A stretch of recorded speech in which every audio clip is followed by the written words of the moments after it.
કોણ ભેગું થાય? જે સમાજ એક હોય, જે જાગ્યો હોય અને જેને ભૂખ લાગી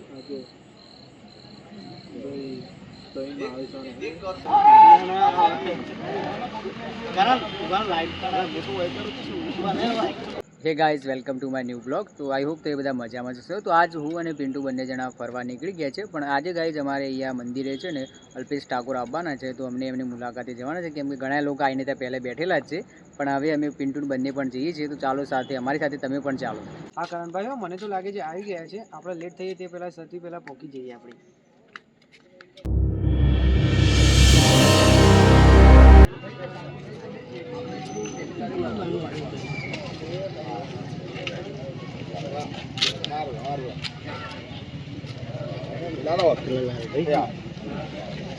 લાલભાઈ આગળ હું ઉઠે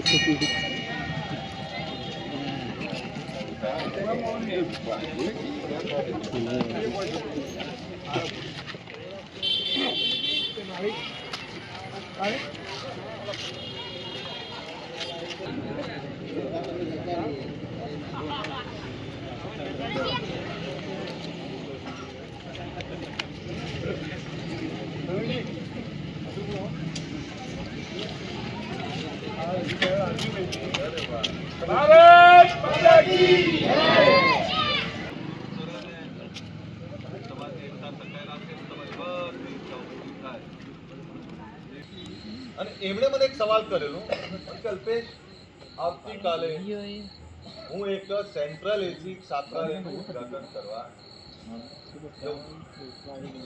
મને કે પૂછ કયા સમાજનું? તો દરજી સમાજ. ક્યાં? તો કે અમદાવાદના સમૃદ્ધ એરિયા સિટી રોડમાં. હવે મને પૂછ કે આ જગ્યા ક્યારે લીધી હતી? દેશ આઝાદ થયો 1947માં, 1946 પછી એમણે મને મેણું માર્યું. મને કે આ ગાંધીનગર અમદાવાદની 70% જગ્યાઓ તમારી હતી. એ જગ્યામાં 10, 15, 20 વીઘા જગ્યા એ વખતે રાખી લીધી હોત, કિંમત નહોતી એ વખતે. આ વડનગર આપણું, આ વિસનગર આપણું, આ ખેરાલું આપણું. આજે અડધો વીઘો જગ્યા આપણે શિક્ષણ માટે કાઢવી હોય તો 100 વાર વિચાર કરીએ.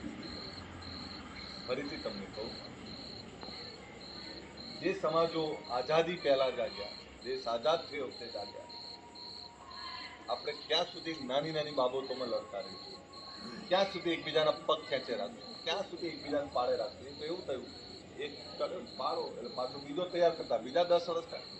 સમાજને એક નેતા તૈયાર કરતા 10, 15, 20 વર્ષ થાય. અને 10, 15, 20 વર્ષ પછી આપણે તૈયાર કર્યા પછી એને 2-5 વર્ષમાં પૂરો કરી દઈએ છીએ. એટલે આગેવાન પૂરો નહીં થતો, એ સમાજ પાછો પડે છે. આ ચિંતા કરવા જેવી. સમાજ તો એનો એક છે. સમાજે અનેક નેતાઓ આપ્યા.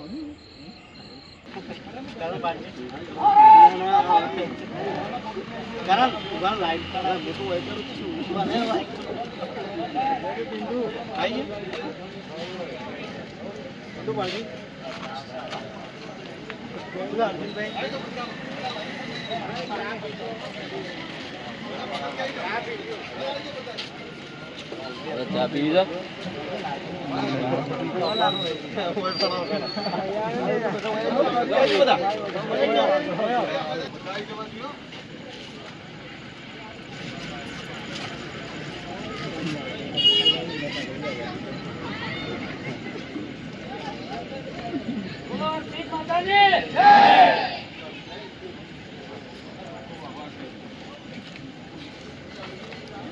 મળીએ ભાઈ બધા.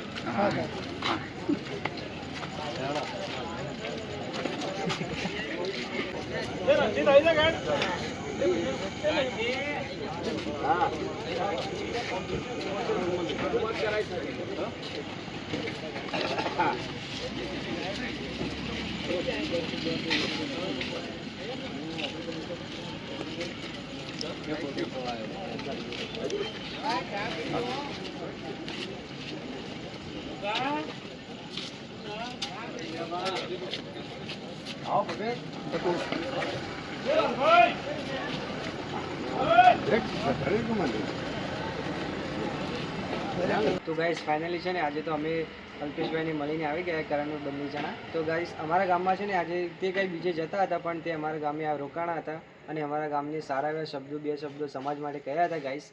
તો અમે પણ એમને સાંભળીને હવે બજાર આવ્યા છીએ. તો હવે તો બજારથી ઘરે જઈશું અને આજનો બ્લોગ અમે અહીંયા એન્ડ કરીએ છીએ ગાઈસ. તો આઈ હોપ તમને આજનો બ્લોગ સારો લાગ્યો હશે. બ્લોગ સારો લાગ્યો હોય તો લાઈક શેર કરજો અને સબસ્ક્રાઈબ કરવાનું ભૂલતા નહીં ગાઈસ.